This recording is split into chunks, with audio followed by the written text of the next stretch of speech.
So Trump sends 4,000 National Guard troops and 700 Marines to Los Angeles because a few hundred people were protesting ICE raids? I guess I'll call SEAL Team 6 next time my neighbor's dog won't stop barking. But here's what everyone needs to understand. This isn't about helping California. This is about manufacturing a crisis. So Trump can justify suspending your constitutional rights. And Stephen Miller already told us exactly what they're planning. Well, the Constitution is clear, and that, of course, is the supreme law of the land, that the privilege of the writ of habeas corpus can be suspended in a time of invasion. So I would say that's an option we're actively looking at. Oh, they're actively looking at eliminating due process? Well, if you couldn't explore your way into legal authoritarianism, I guess you just have to cause the chaos yourself. Let's break down exactly what happened, because the timeline proves Trump created this crisis. June 6th, ICE starts raids. 250 protesters show up. June 7th, Trump federalizes 2,000 troops against Governor Newsom's objections. June 8th, protesters grow to 3,000 people. So Trump's solution to 250 protesters was to deploy thousands of troops, which created 3,000 protesters, which then justified deploying 700 Marines. Congratulations, Mr. President. You've discovered the perpetual motion machine of authoritarianism. And what's MAGA's response? I'm incredibly proud of the president for activating the National Guard and for sending in these Marines, because these Marines are specifically trained to meet the need that we have on the ground in LA right now. Let me guess. He's just protecting federal buildings. And finally, someone fights back. Yeah, you're fighting back against the Constitution, you absolute Muppets. You spend all day screaming about government tyranny and then cheer when Trump deploys the military against American citizens? Pick a lane.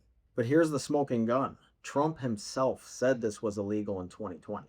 We can't move in the National Guard. I can call insurrection, but there's no reason to ever do that. Even in a Portland case, we can't call in the National Guard unless we're requested by a governor. So he knew this was illegal. He said it was illegal. Hundreds of National Guard troops now on the ground, deployed by President Trump, even though state leaders say they didn't ask for them and don't want them there.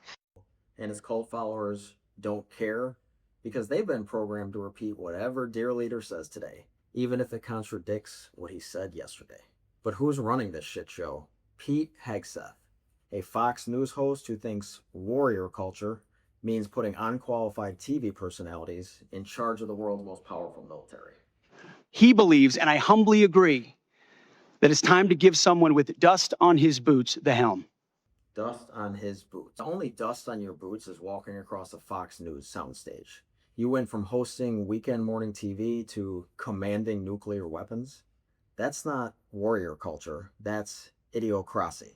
And Hegseth's already threatening escalation. He put 500 Marines on high alert, warning they're ready to deploy if violence continues.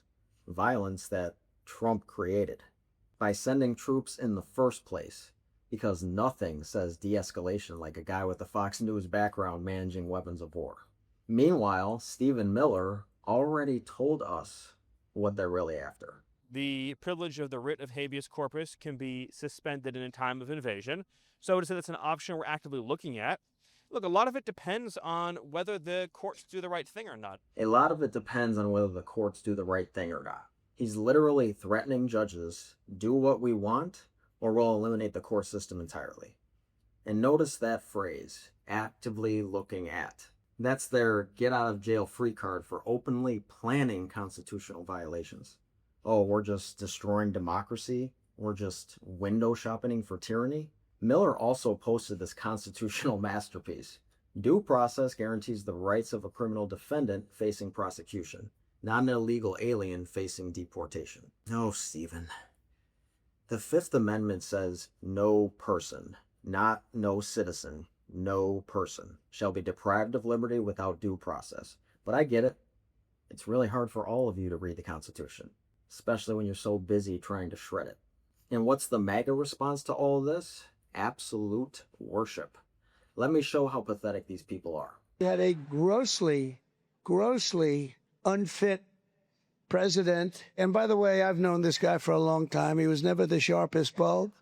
Oh, you want patriots? Real patriots? Don't cheer when the president violates the Posse Comitatus Act. Don't want to say that. Real patriots don't applaud when military troops are deployed against American citizens. You're not patriots, you're bootlickers.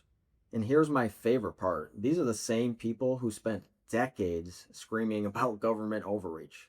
Don't tread on me, they cried. The government is coming for our guns, they wailed. But the second Trump literally deploys the military against protesters, finally, someone who gets things done. You know what you guys are? You're political zombies. You have no principles, no consistency, no independent thought. You just repeat whatever Trump tells you to repeat. He could declare himself emperor tomorrow, and you'd be like, well, the founding fathers probably would have wanted this.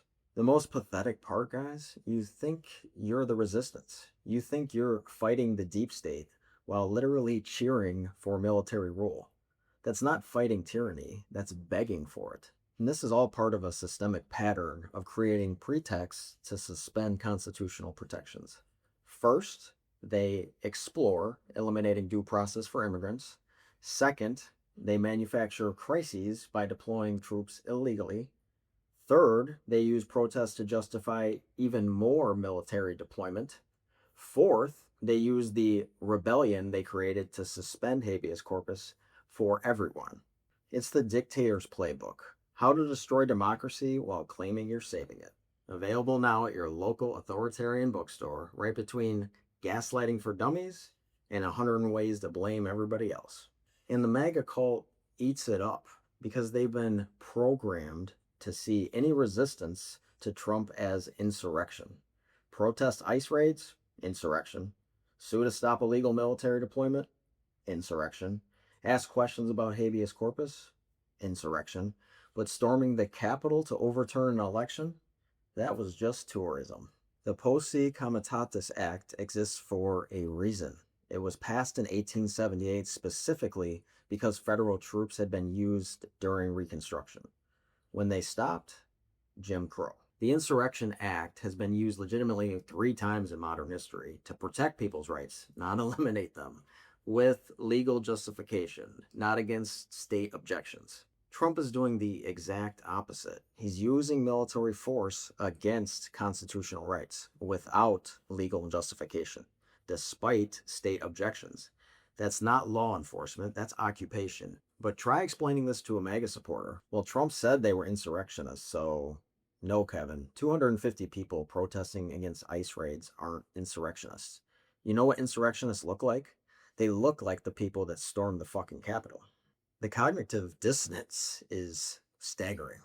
These people genuinely believe they're defending freeing while cheering for military rule. They think they're saving America by destroying the Constitution. It's like watching someone burn down their house to keep it safe from fire. What's the end game? Complete elimination of judicial oversight. Once they suspend habeas corpus during this invasion, what stops them from declaring anything an invasion? Environmental protests? Invasion. Union strikes? Invasion. Hell, at this rate, a food truck without a permit is basically Pearl Harbor. This is exactly how democracies die. Not with a dramatic coup, but with emergency measures that become permanent. It's democracy death by 1,000 bureaucratic paper cuts, each one stamped temporary in big red letters. And the most insidious part, they make you complicit. Every time you say, well, they're just going after immigrants, you're normalizing military rule. But here's what really gets me. The MAGA crowd thinks they're immune. They think that this will never affect me because I support Trump. Guy, you gotta wake up, man. That's moronic. Authoritarians don't give loyalty rewards. Once they eliminate due process for them, there's nothing stopping them from using it on you. You think Trump gives a shit about you? You're useful idiots. And when you're no longer useful, good luck challenging your detention when habeas corpus is suspended. Look, I don't care if you're Republican, Democrat, or just someone who values not living under military rule. This should scare you. Call your representatives, Republican and Democrat, and ask them specifically whether they support suspending habeas corpus. Make them go on the record. Pay attention to what's happening in California. When they expand this to other states, and they will, remember that you were warned. Understand that this isn't about left versus right. This is about constitutional government versus military rule. And once military rule is normalized, nobody is safe. Because the next time Trump explores eliminating your rights, there might not be any courts left to stop him. Share this if you think people should know what's really happening before the MAGA cult finishes destroying our democracy.